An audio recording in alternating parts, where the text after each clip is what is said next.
¿Qué tal? Buenas tardes. Mi nombre es Edgar Montejano Céspedes. Soy alumno de la Universidad TecMilenio de la maestría de negocios con especialidad en calidad y productividad. Y este es mi proyecto para la certificación de Green Belt.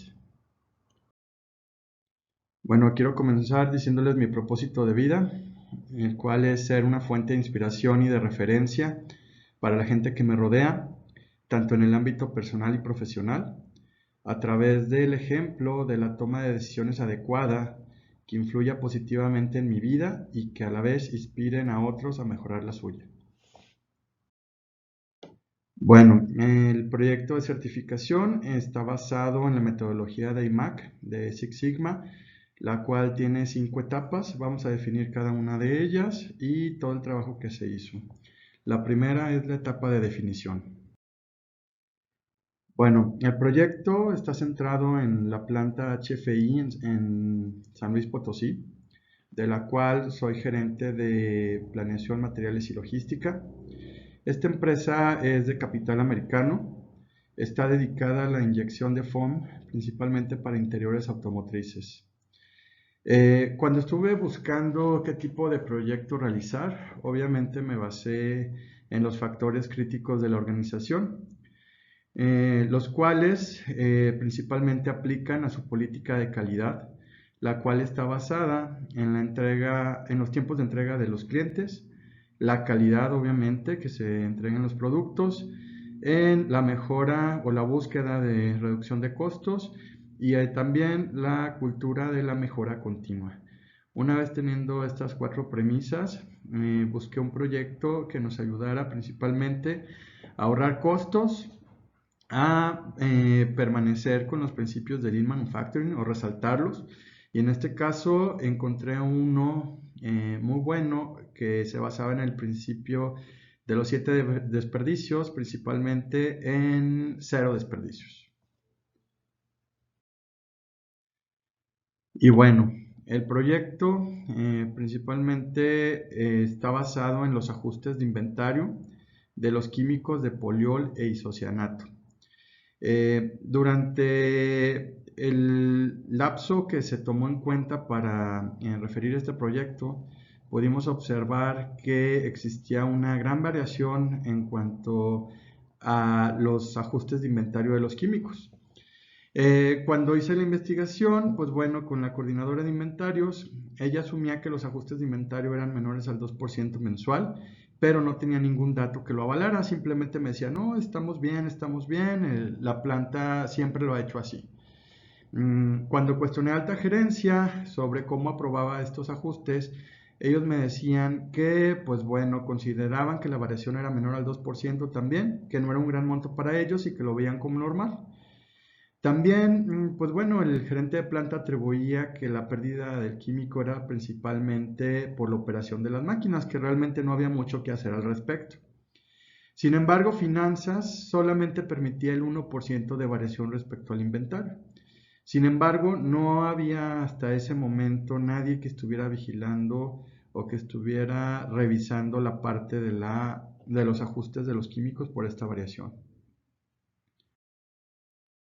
Y bueno, una vez que vimos que este proyecto, mi champion y yo, que este proyecto era pues redituable en cuanto a ahorro de costos, empezamos a armar el equipo multidisciplinario.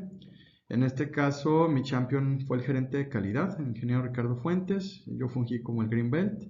Y pues bueno, la dueña del proceso es la coordinadora de inventarios, Valeria Velasco, y de ahí se desprenden todos los integrantes multidisciplinarios del equipo: calidad, mantenimiento, ingeniería y materiales de almacén.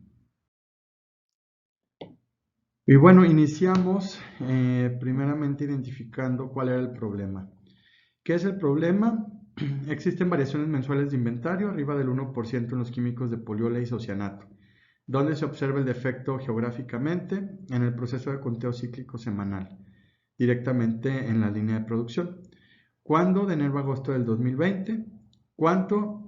Variaciones promedio mensuales del 2.54% de enero a agosto de 2020 fue lo que arrojó el estudio que hicimos, ya con una gráfica que nos avalara esto, que equivale a ajustes totales de inventario de enero a agosto por $19,383, lo que gerencia de planta veía como algo pequeño. Pues ya cuando le mostramos los números, pues simplemente dijo, sí, tenemos un problema. ¿Y cómo lo sé? Pues por los reportes semanales de conteos cíclicos y los reportes de ajuste de inventarios que se envían para aprobación directamente a planta. Una vez resolviendo estas preguntas, pudimos hacer el enunciado del problema. De acuerdo con los reportes de los conteos cíclicos semanales, se han registrado variaciones mensuales promedio del 2.54% de enero a agosto del 2020 en los químicos de poliol e isocianato, superando el 1% de variación mensual permitido por finanzas. Estas variaciones han causado ajustes de inventario totales de $19,383 hasta agosto del 2020. Y por este problema también describimos pues, el alcance, lo que incluía y lo que no incluía. Pues principalmente incluye todas las acciones que contribuyan con la disminución de estas variaciones, la propuesta de presupuesto para arrancar este proyecto, una validación y análisis de tiempos y movimientos, pero no incluye ningún otro análisis o acciones de otras materias primas, simplemente es poliol e isocianato, que son los principales químicos con los que se elabora el foam en la planta. ¿Qué barreras pudimos observar? Pues bueno, el tiempo, el compromiso y la dedicación de los miembros del equipo, así como la autorización de pues, el presupuesto de las acciones que lo requieran. Y bueno, una vez que obtuvimos los primeros datos, pudimos definir nuestro métrico primario, el cual era sobre la variación de inventarios de químico en poliol e isocianato de enero a agosto de 2020. Como pueden observar, de enero a agosto pudimos tener un desempeño medio del 2.54%, por lo que decidimos, en base a los objetivos financieros, que nuestro límite inferior fuera del 0% y nuestro límite superior fuera del 1%. El objetivo del proyecto es que la variación cayera entre el 0 y el 1% cada mes.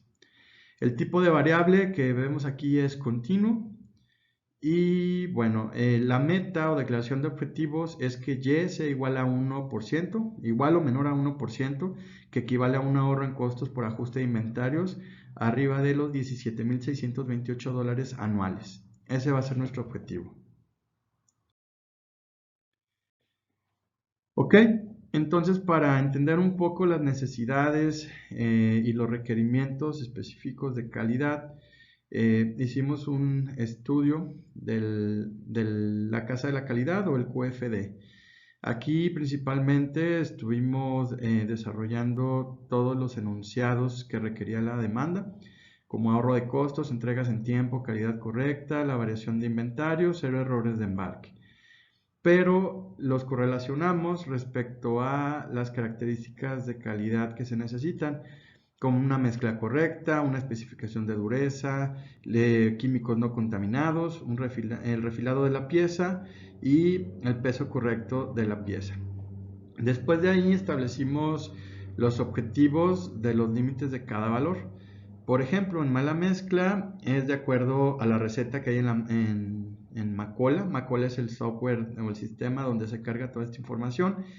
En la especificación de la dureza, pues la especificación de acuerdo con la receta de Macola en la máquina.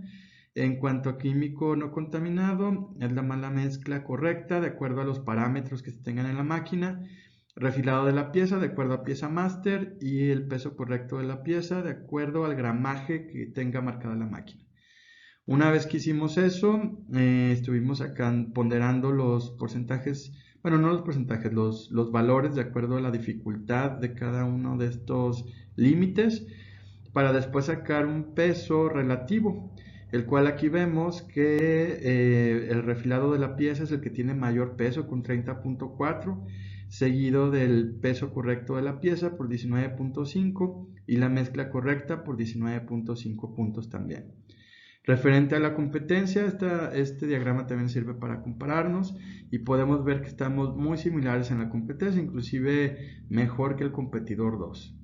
Entonces, pues bueno, una vez que hicimos el QFD, empezamos a realizar nuestro mapa de procesos. Nosotros, como equipo, lo que hicimos fue definir en el mapa de procesos, pues todas las variables X principal, y donde vimos que íbamos a atacar mayormente fue en los procesos de inventarios, el surtimiento de materiales y los procesos de manufactura. Recordar que este diagrama que vemos aquí, pues bueno, es el diagrama de flujo de materiales y nos vamos a enfocar principalmente en los mapas de procesos, como ya dije, inventario, surtimiento de materiales y procesos de manufactura. En resumen, vamos a utilizar la herramienta CIPOC. Como ya les dije, estamos usando el diagrama de flujos desde el flujo de materiales desde el paso 1 hasta el paso 5. Y bueno, aquí estuvimos definiendo los proveedores, las entradas, el tipo de variable continua, o discreta también, las salidas, los clientes y los requerimientos. Una vez que pudimos desarrollar el mapa de procesos, establecimos también un ejercicio de lluvia de ideas con todo el equipo multidisciplinario para poder obtener todas las variables que influían directamente en la variación de los químicos. Y en este caso pudimos desarrollar 30 variables de entrada y a la vez hicimos su clasificación sobre si el dato era continuo o discreto. Después de que obtuvimos estas 30 variables, empezamos a a filtrar todo, dependiendo lo que en equipo decidimos, cómo se influían directamente en la variación de los químicos. Y para eso utilizamos una herramienta de calidad que se llama Diagrama Ichikawa, de las cuales estuvimos revisando en equipo, pudimos filtrar esas 30 variables y quedaron 16. Esas 16 variables las vemos aquí. Y bueno, el siguiente paso que hicimos fue desarrollar una matriz de causa y efecto, en las cuales tomamos las KPOVs claves, o las variables de salida. En este caso, exactitud de inventario, reporte de scrap, consumo de materia prima y remanente de químicos como las principales para poder hacer el ejercicio de causa y efecto. Una vez que hicimos eso, pues bueno, estuvimos ponderando con el valor que en equipo creímos, de acuerdo a la importancia o a la relación que tenían respecto a la entrada del proceso. Hicimos, pues bueno, las debidas multiplicaciones y transacciones pues, de la tabla, y al final nos definieron 6 variables como las principales a analizar con el puntaje más alto. Entonces, en el proceso de manufactura quedó el gramaje de la receta de la máquina contra el BOM. En el proceso de inventarios, el proceso de conteos cíclicos de materia prima, producción en proceso y producto terminado. Y en el proceso de manufactura, el gramaje de la hoja de parámetros contra el BOM. También dentro del proceso de manufactura, el sistema de extracción de químicos. En este caso le vamos a llamar remanente de químicos en los totes. Y por último, también en el proceso de manufactura, el scrap no reportado. Todas estas variables que vemos aquí, su puntaje oscila desde 204 puntos hasta 192. Se decidió tomar estas 5 variables porque son las que tienen el mayor puntaje, como vemos ahí. Y bueno, una vez hecho la matriz causa y efecto, comenzamos a hacer nuestro AMEF inicial con los principales modos de falla que afectaban la variación de los químicos. Un ejemplo, por ejemplo, el modo potencial de falla, que fue el método de conteos cíclicos, el cual tiene un efecto directamente sobre los ajustes de inventarios. ¿Qué es lo que lo causa? Pues bueno, estuvimos analizando y vimos que es un método totalmente visual, que más adelante les voy a comentar cómo es. Y el control actual es que el tote tiene una escala preimpresa que llega de proveedor. Se toma el dato de manera visual. Ahí obtuvimos un RPN de 720, que es, como ustedes saben, es bueno, una ponderación de riesgos que tenemos por cada una de las entradas. Y así nos vamos hasta obtener, pues bueno, el total de ponderación de cada una de ellas.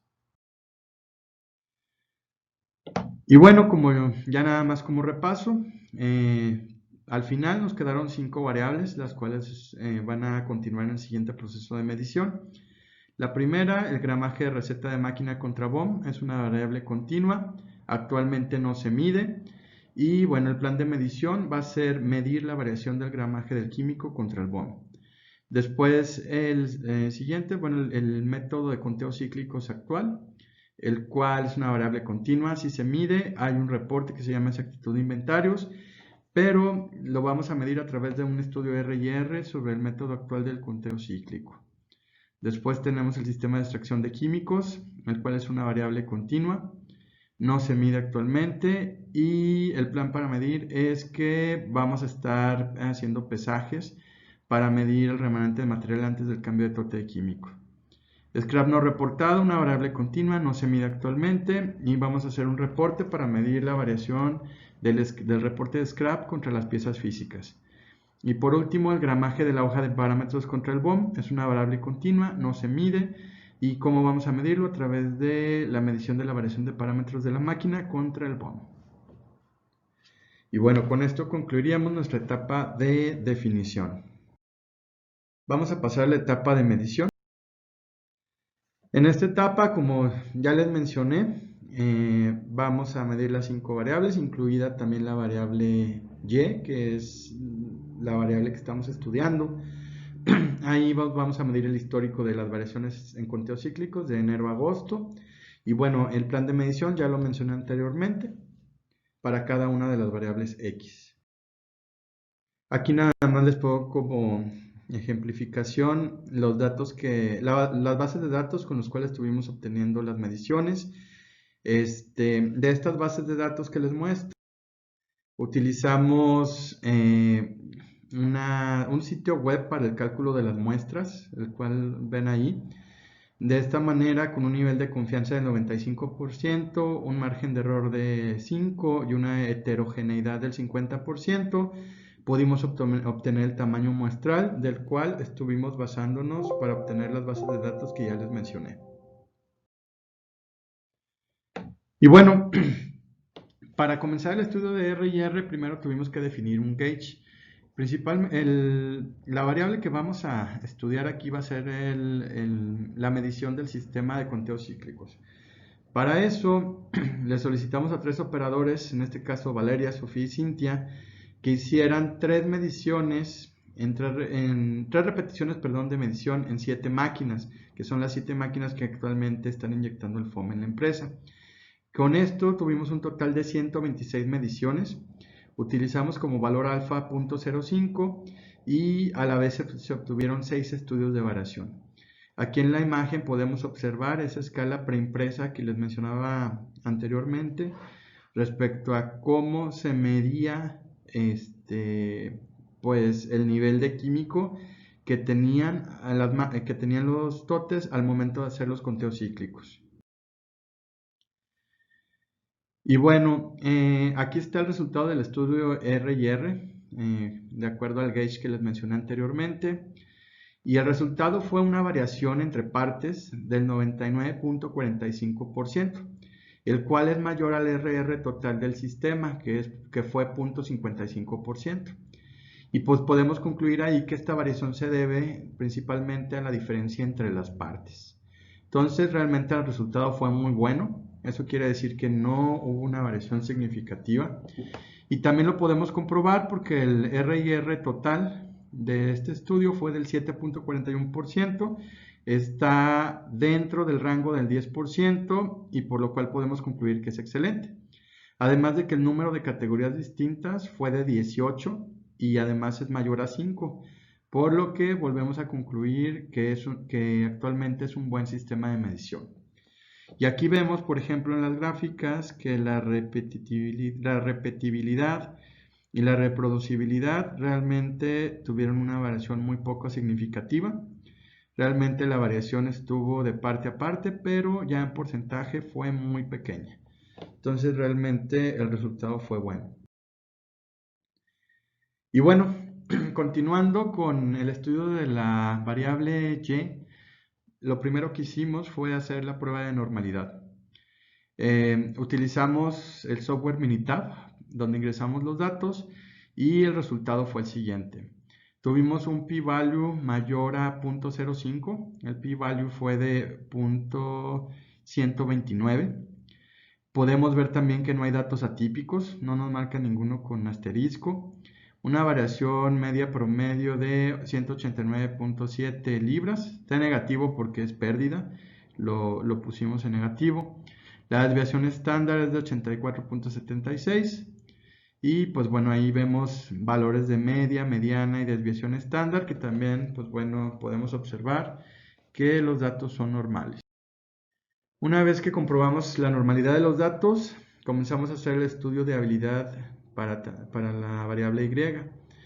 ¿Qué hicimos? Pues bueno, utilizar igualmente el Minitab, la prueba de capacidad de proceso.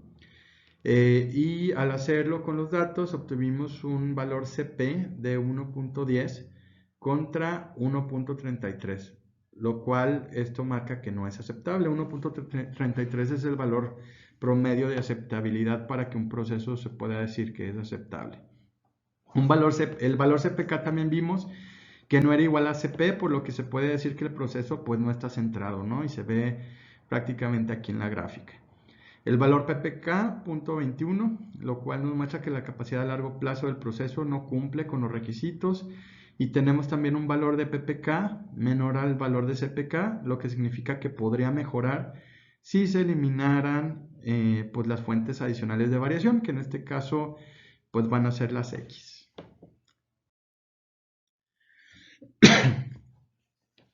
Una vez concluido que podemos mejorar el proceso de Y, comenzamos a hacer las pruebas de habilidad primero para X1 y X2. De igual forma, recordar que X1 lo vamos a definir como pues la diferencia del gramaje de la máquina y la X2 como la diferencia de los gramos de la hoja de parámetro.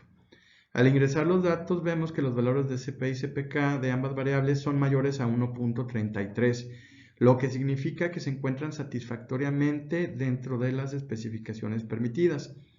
También vemos que en ambos casos el valor de PPK es mayor a 1, por lo que se concluye que el proceso es considerable y aceptable con respecto a las especificaciones del cliente. Y bueno, con esta prueba de habilidad inicial podemos ya descartar X1 y X2 dada su habilidad en el proceso. Pero ¿qué pasa con X3, X4 y X5? Bueno, para X3 también hicimos la prueba de normalidad. También observamos una distribución normal con un valor p-value de 0.494, el cual es mayor a 0.05. No observamos datos atípicos y una media de 29.32. Sin embargo, para X4, un p-value pues menor a 0.005. Vemos que hay datos atípicos, una media de 6.49 y la media es mayor a la mediana. Para X5 vemos algo similar, un p-value menor a 0.005. Hay datos atípicos también, una media de menos 7.77 y observamos que la media es mayor a la mediana también. Entonces, bueno, viendo que estas pruebas de normalidad no aplicaron para los datos de X4 y X5, más adelante vamos a hacer otro tipo de ejercicios para hacer que los datos sean normales. Y para esto, lo primero que tenemos que hacer es un estudio del ID de distribución. Empezamos con X4. Al hacerlo vemos que el ID que más se ajusta a esta distribución es el smallest extreme value con un p-value de 0.043. Este fue el valor más alto que obtuvimos y de hecho pues aquí en la gráfica podemos ver que es la gráfica que se acerca lo más cercano a la normalidad.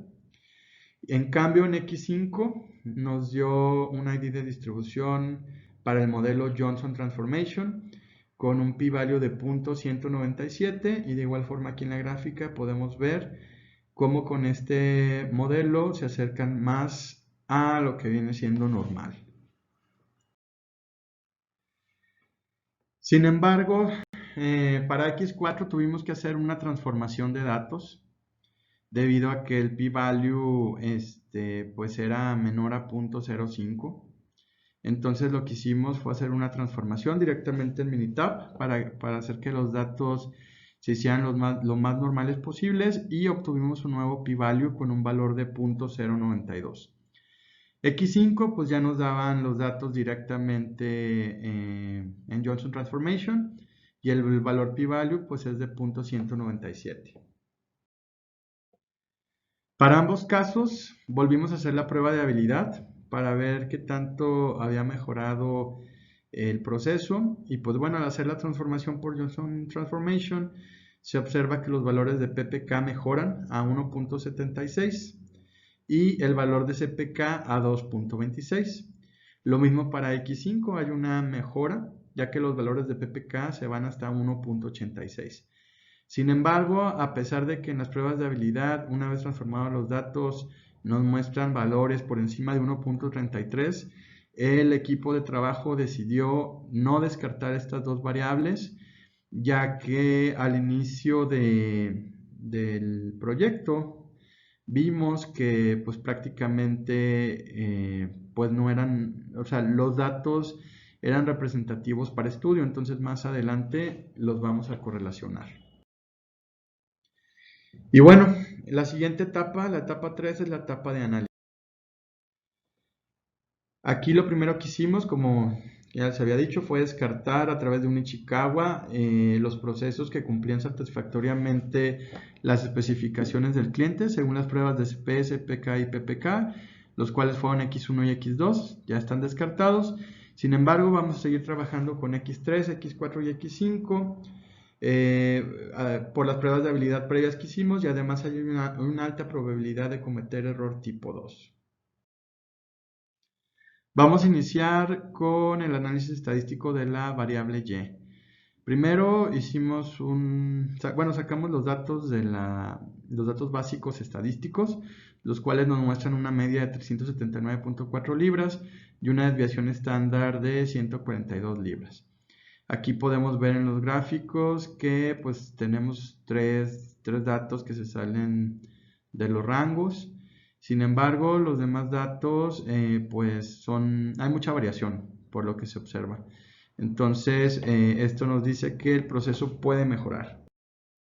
También haciendo este análisis podemos ver ya en la división de lo que es poliol y isocianato, podemos ver que la variación es mayor en el poliol que en el isocianato, o sea, hay mayor pérdida en ese químico y también lo podemos observar aquí en este dot plot que hicimos, donde podemos ver que los datos se inclinan más después de las, no sé, 130 libras hasta las 350. Sin embargo, los de isocianato se encuentran más concentrados entre las 70 y las 210 libras. También hicimos un histograma para el remanente de los totes. Podemos ver también que hay variación, sobre todo en esos niveles que vemos muy altos. Aquí en el histograma nos lo muestra. Hicimos también un box plot para lo que fueron los conteos cíclicos, el cual nos muestra que hubo muy poca variación en el estudio de R&R que realizamos, del cual ya explicamos. Y en diferencia de reportes de scrap contra lo físico, vemos que sí existe mucha variación. Entonces vamos a ver si estos datos nos sirven para poder hacer correlación. Y bueno, vamos a empezar analizando las variables. Lo primero que hicimos fue hacer una matrix plot para poder revisar qué tanta relación positiva o negativa había respecto a la variable y con las x. Y pues bueno, prácticamente este matrix plot, híjole, sí está muy disperso. No es muy claro, entonces decidimos mejor basarnos en el scatter plot de cada una de las variables. En X3 vemos que hay una relación débil a simple vista. En X4 vemos que es poco positiva. Y en X5 vemos también que hay una ligera relación positiva. Pero fuera de ahí, a simple vista no podríamos observar una correlación fuerte. Para sacarnos de la duda, hicimos un análisis de correlación directamente en Minitab y esto fue el resultado. X3 tuvo un coeficiente de correlación de menos 0.089. Esto nos dio una relación negativa y pues bueno, lejos del 0.05 que estamos buscando. X4, 0.225, hay una ligera relación. Y X5, 0.129, una ligera relación también. Realmente no observamos ninguna relación fuerte. Entonces, pues bueno, vamos a continuar con el análisis para decidir con qué variables sí nos vamos a quedar y con qué variables no nos vamos a quedar. Y bueno, antes de llegar a ese punto, vamos a hacer las pruebas de hipótesis de p-value, donde la hipótesis nula indica que las variables no tienen correlación con respecto a la variable y la hipótesis alternativa indica que las variables x tienen correlación respecto a la variable y. Al analizar los p-values de estas correlaciones, pues vemos que dado que x3 y x5 no tienen una correlación, podemos concluir que, bueno, más bien podemos descartar la hipótesis alternativa y podemos aceptar la hipótesis nula. Sin embargo, vamos a seguir analizando estas dos variables con pruebas de ANOVA para determinar este resultado. Y bueno, para X4 vamos a aceptar, decidimos en equipo aceptar esta correlación de 0.225 como aceptable para hacer un análisis de regresión. Y bueno, haciendo el ejercicio de análisis de regresión, nuestra Y objetivo del 1% en libras equivale a 242 libras. Por lo tanto, con la fórmula de regresión, que es Y es igual a MX más B, obtenemos 242 igual a MX más B. La ecuación de regresión, de acuerdo a lo que nos marcó directamente Minitab, fue la fórmula que vemos ahí. 242 es igual a 17.20x4 más 157.3. Despejando x4, y menos b entre m, nos da un total de 4.9 libras como resultado. Esto quiere decir que nuestro límite para nosotros poder obtener un 1% cuando hagamos pues las pruebas más adelante es que solamente podemos tener una variación en X4 de al menos 4.9 libras, es nuestro límite, ¿sale? Y después analizando el modelo de este análisis nos da que en R cuadrada 5.06%, lo cual nos indica que si movemos esta variable va a impactar el 5.06% directamente en la variable de estudio. Solo como comentario, los otros dos se hicieron como ejercicios académicos, realmente no valen más que el de X4. Ahora bien, como les mencioné, X3 y X5 tuvimos que hacer un análisis ANOVA para poder obtener el resultado del p-value y poder hacer nuestras pruebas de hipótesis. Aquí lo que hicimos fue convertir los datos continuos a discretos. Los datos mayores a 26 libras no pasan y los datos menores a 26 libras sí pasan. Al hacer eso obtuvimos un p-value de 0.039, lo cual es menor a 0.05, por lo cual podemos rechazar la hipótesis nula, que nos dice que todas las medias son iguales, y concluir que al menos una media es diferente. Por lo tanto, no vamos a rechazar X3.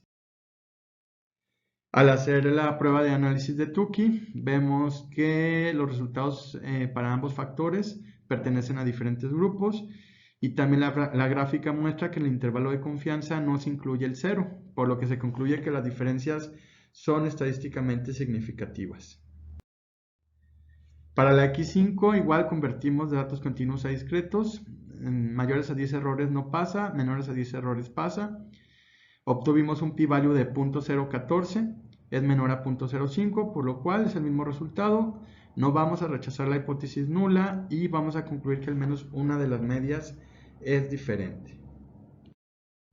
Igual con la prueba de Tukey, en ambos factores, pertenecen a diferentes grupos Y también el intervalo de confianza no incluye el cero, por lo que podemos concluir que las diferencias son estadísticamente significativas.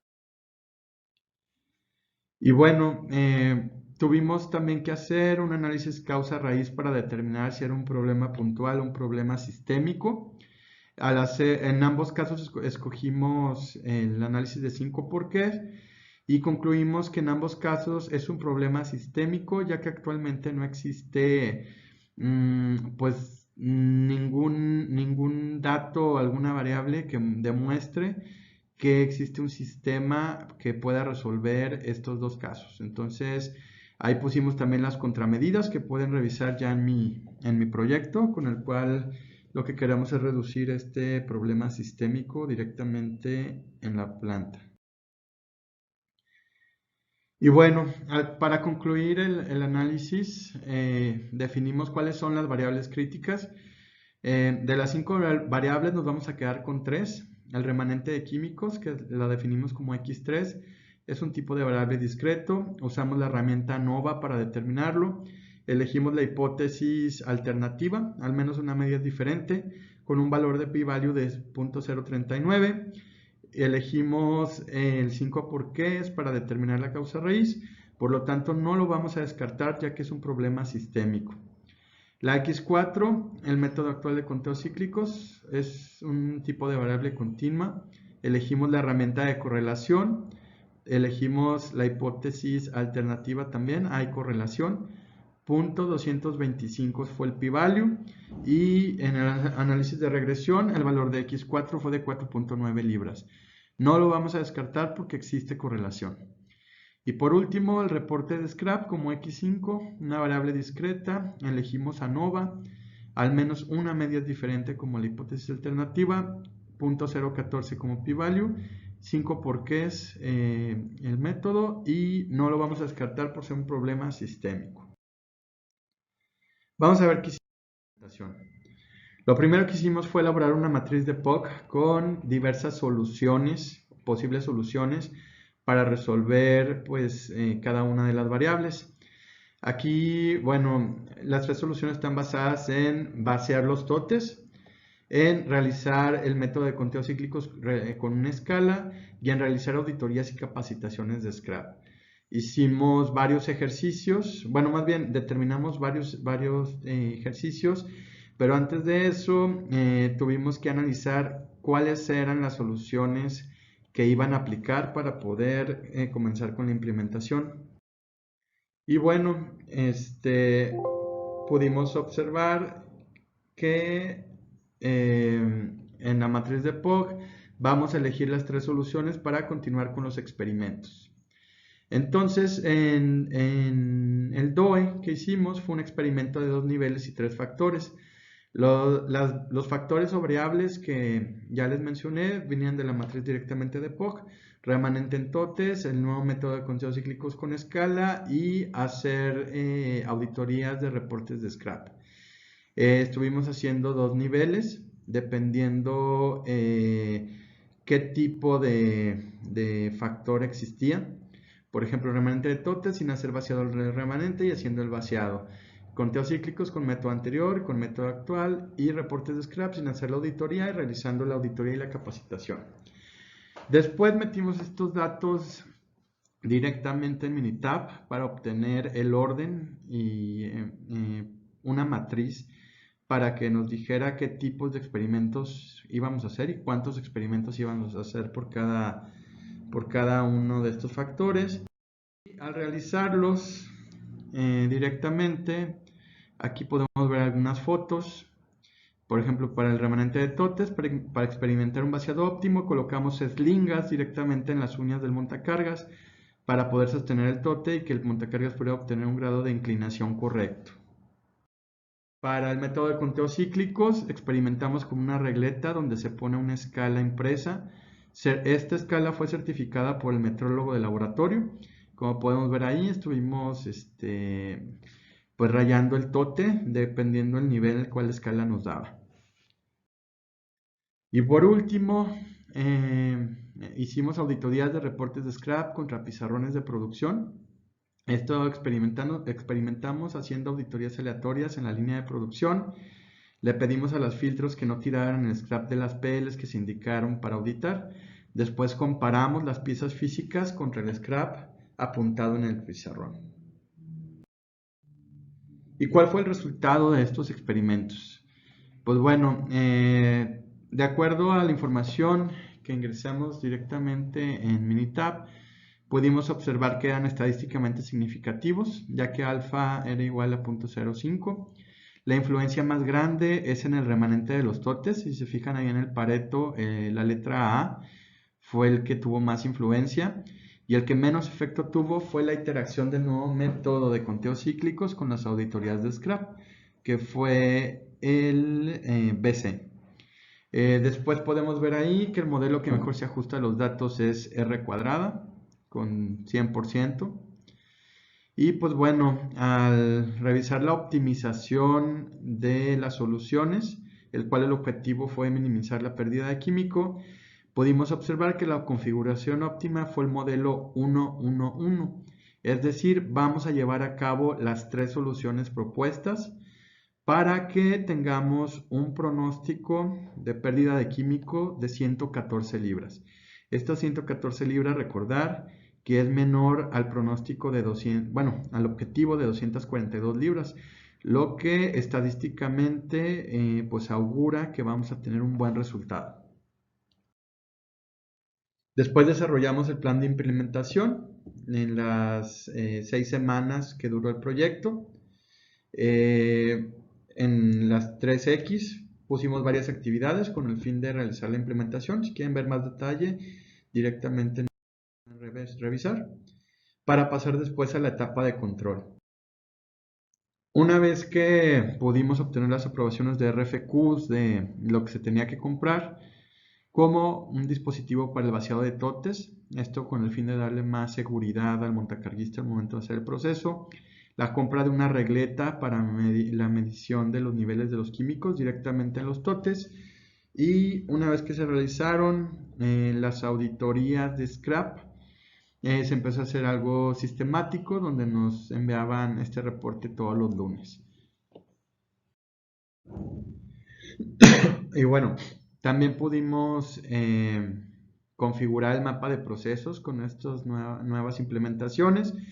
En el surtimiento de materiales, pues bueno, el reporte de niveles de químicos, proceso de vaciado de totes y un nuevo KPI de residuo de químicos fue una de las salidas que se obtuvieron. En el proceso de manufactura, pues los conteos cíclicos utilizando la escala, y en salida, pues las auditorías del scrap semanal. Estas fueron las principales entradas y salidas nuevas que obtuvimos una vez la implementación de todas las acciones para disminuir la variación en las variables. Y bueno, en los primeros 9 conteos cíclicos de químico pudimos observar que mejoró la variación con respecto a las 3 primeras tomas. Vimos que estaban todavía en zona roja. Sin embargo, a partir de la 4ª toma pudimos empezar a observar que ya estaban dentro de la zona verde, lo cual esto nos dice que el sistema o el proceso se está estabilizando. Sin embargo, la última toma pues cayó en la zona roja, pero esto no nos desalienta porque quiere decir que nada más hay que hacer algunos ajustes para poder regresar a la zona verde. Y bueno, también hicimos la prueba de normalidad con los nuevos datos y observamos que los nuevos datos son normales con el mejor ID de distribución, que fue la log normal, y un p-value nuevo de 0.635. Y bueno, en el gráfico de control de antes y después podemos observar ahí la mejora. Si se fijan, se observa una reducción de variación considerable después de las acciones implementadas. Ya caen los datos específicamente entre los rangos. No tenemos datos fuera de los rangos de los límites de especificación. Entonces, pues al menos en las primeras 9 tomas podemos observar una gran mejoría en el proceso.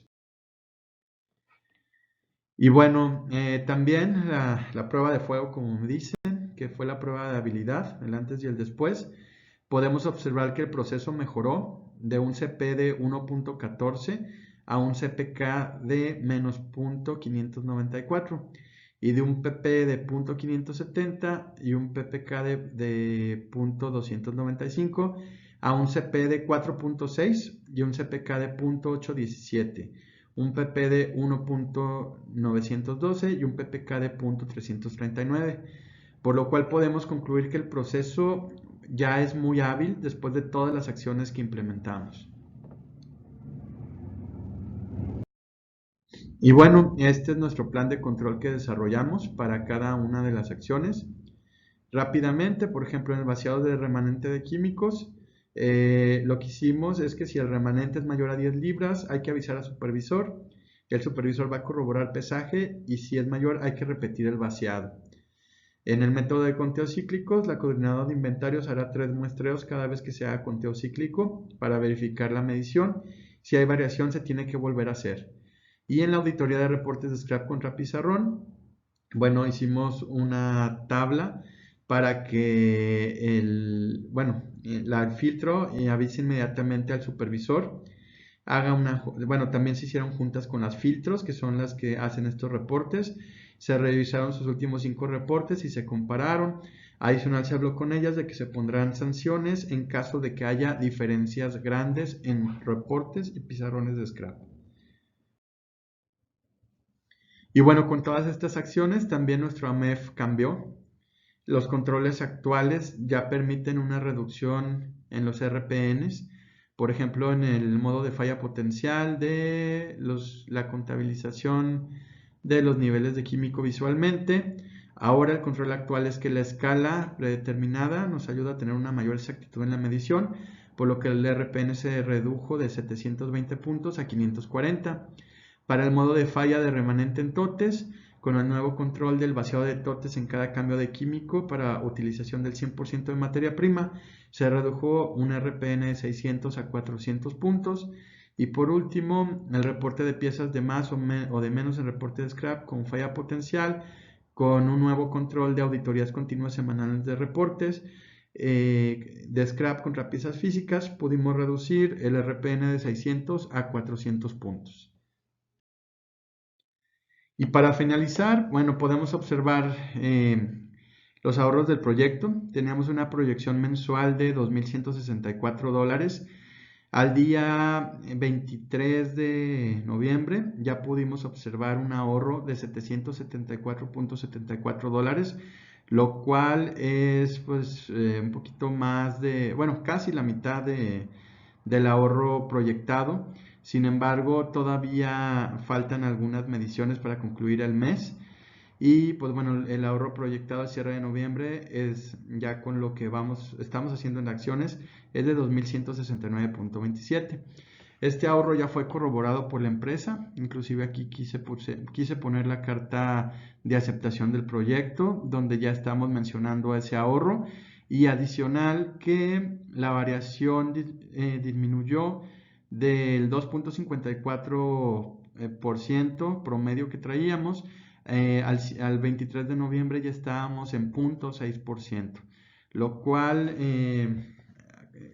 podemos concluir que el proyecto fue satisfactorio para la empresa, hubo ahorros, hubo mejoras y pues bueno, ahorita la cuestión es mantenernos con estos niveles de menos del 1% de variación y obviamente hacer todo el seguimiento y el control para evitar que nos volvamos a salir de esos límites.